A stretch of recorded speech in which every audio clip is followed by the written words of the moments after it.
Salut à tous les supporters du PSG.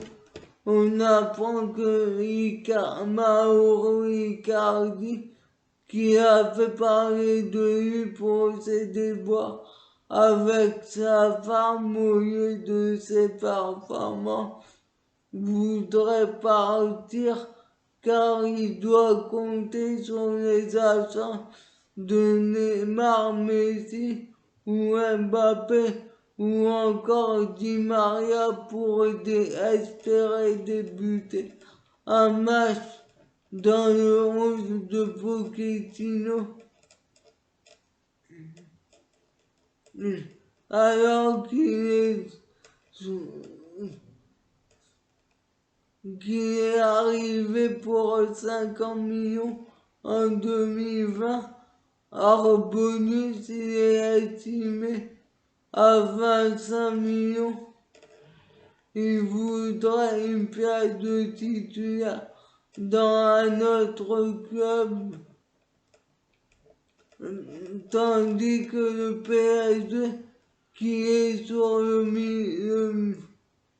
le Portugais João Palhinha, qui était titulaire avec le Portugal face à l'Irlande. João Palhinha a évoqué son avenir du club. À l'issue de la rencontre, il a déclaré: il faut poser la question au président. Bien sûr que j'aimerais prolonger avec le Sporting, je suis en sélection et je ne devrais même pas parler de ça, mais vous savez bien que le club, ce que le club signifie pour moi. Il est sous contrat jusqu'en 2025 et dispose d'une clause libératoire de 60 millions d'euros, alors que le jeune milieu de terrain du PSG, Eric Junior Dina et Kimbe, prend exemple sur son coéquipier Presnel Kimpembe. Il a déclaré: Kimpembe est un exemple pour nous les jeunes de formation du centre de formation, son parcours, son courage. On sait que même si c'est compliqué au début, il ne faut rien lâcher et continuer à travailler. Il est un vrai exemple pour moi parce qu'au final, avec du travail et de la performance, on peut arriver à tout. Il reconnaît en avoir bavé pour en arriver là. Il a déclaré: il y a des périodes plus compliquées quand je fais la transition de la formation au centre de formation, par exemple. On commence à grandir, il y a des problèmes physiques qui arrivent, tout se passe forcément comme on le voudrait. Les coachs sont plus exigeants, il y a de la concurrence, plus de concurrence.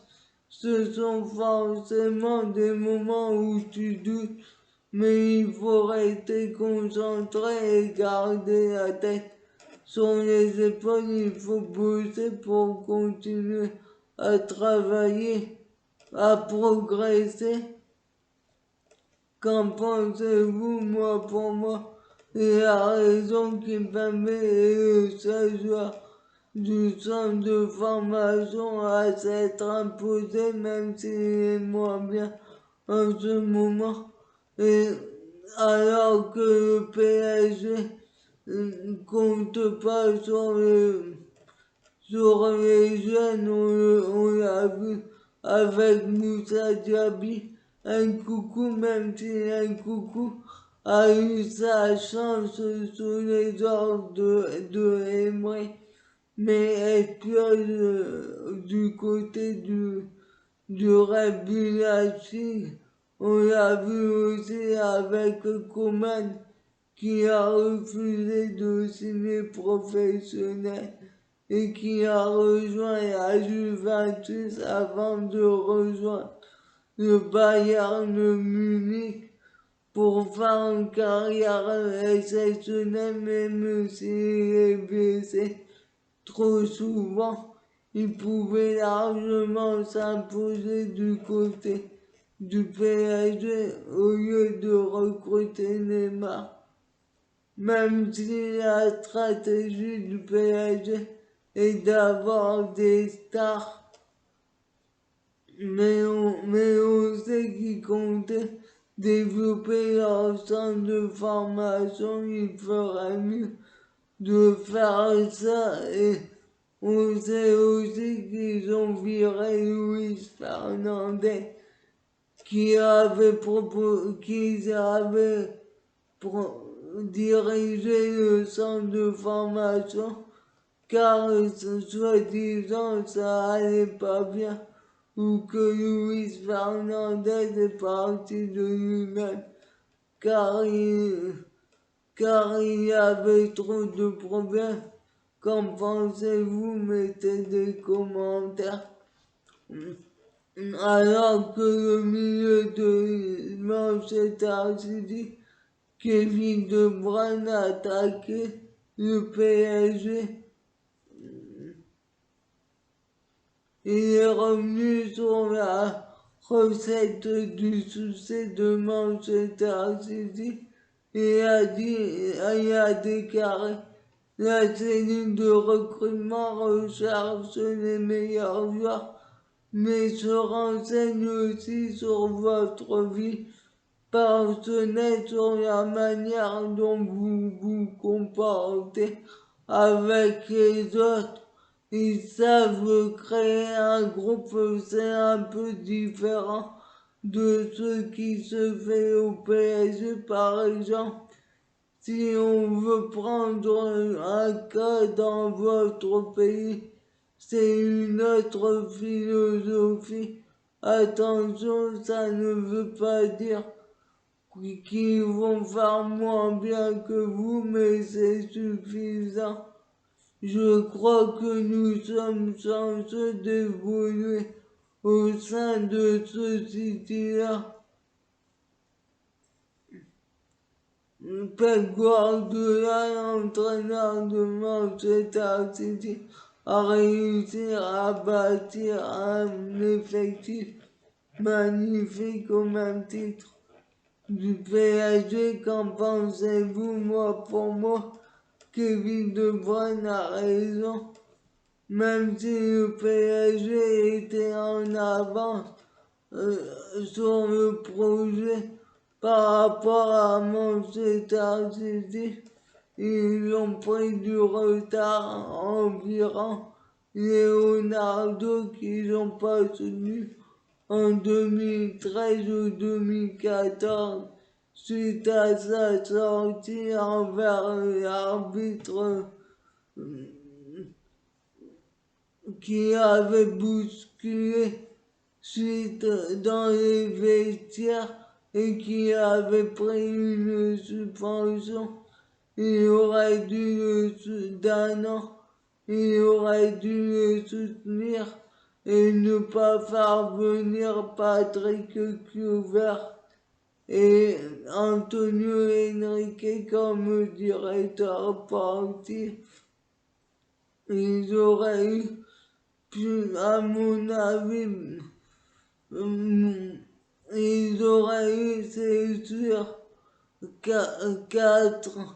Ils n'auraient pas perdu 4 ans et n'auraient pas fait des mauvais choix dans le recrutement avec des joueurs moyens, même s'ils ont recruté Neymar.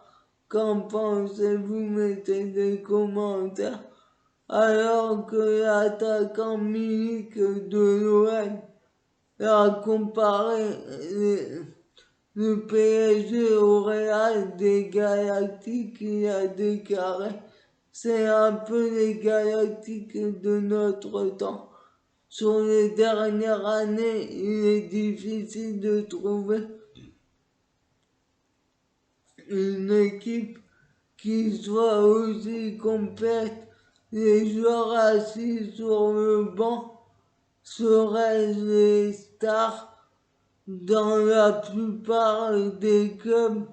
La question est de savoir comment les choses vont se dérouler et s'ils vont parvenir à former un collectif pour gagner ceux qui veulent, je pense qu'ils vont gagner le championnat de France, mais il est trop tôt pour dire qu'ils vont remporter la Coupe de France. Qu'en pensez-vous? Pour moi, il a raison, le PSG empile les stars, mais ce n'est pas comme ça qu'on remporte la Ligue des Champions. Quant à la Ligue 1, c'est facile de la remporter pour le PSG car il n'y a pas de concurrent direct, même si sur le papier ils ont une bonne équipe, mais ils me déçoivent et ils n'ont pas la régularité pour concurrencer le PSG, de même que l'OM et Monaco qui fait un début de saison poussif.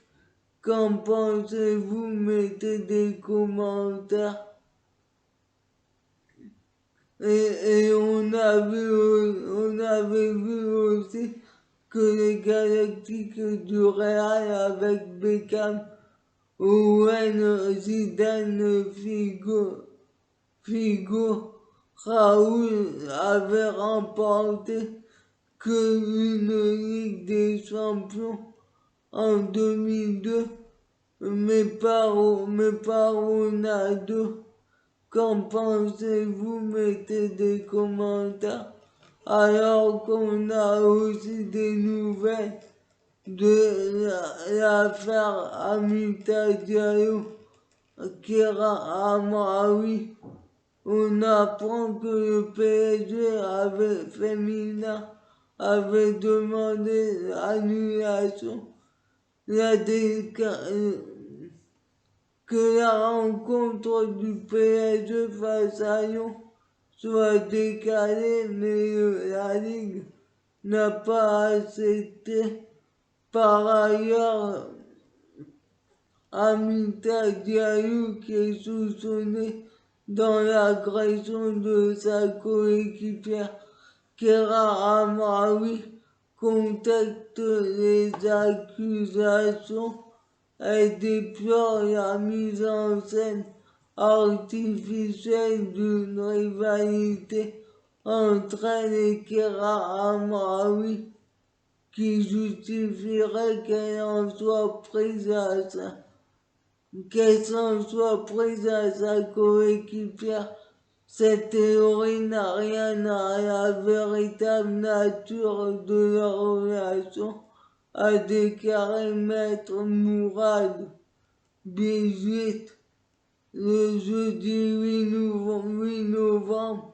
Amraoui a été agressée pendant qu'elle se trouvait à bord d'une voiture par Amita Diallo, qui avait été arrêté puis passé en garde à vue avant d'être lâché jeudi soir, faute de preuves pour une mise en examen. Alors que son avocat s'est exprimé ce matin, il a déclaré: après la garde à vue, il n'y a aucune charge qui a été retenue contre ma cliente, il n'y a pas d'information judiciaire. C'est quand même rarissime à mon sens.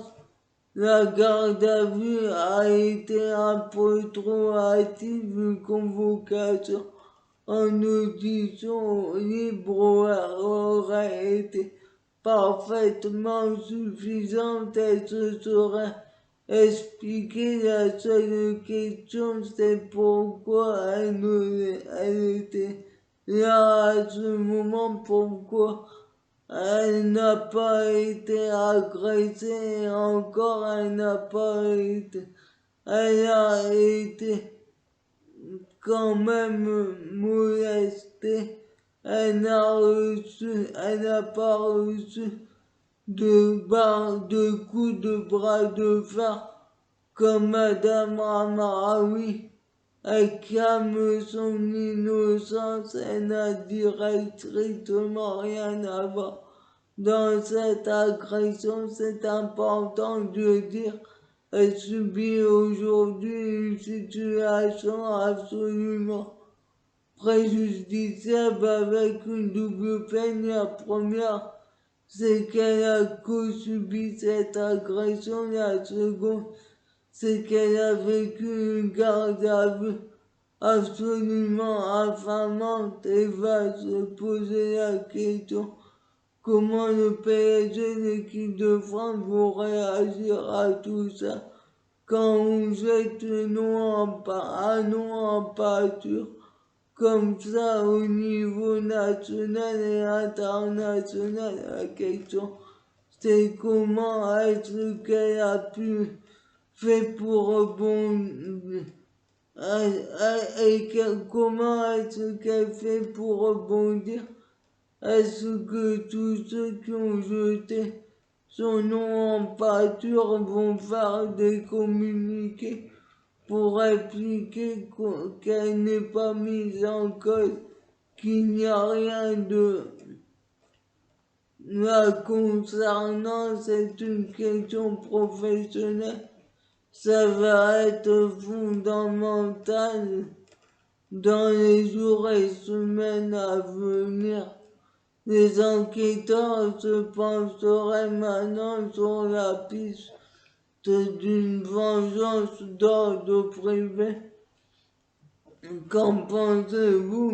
Pour moi, la presse internationale est allée trop vite. Ils ont mis en pâture les deux joueurs et on maltraité à Diallo alors qu'il a la présomption d'innocence. Qu'en pensez-vous? Mettez des commentaires et suivez-moi sur ma chaîne YouTube.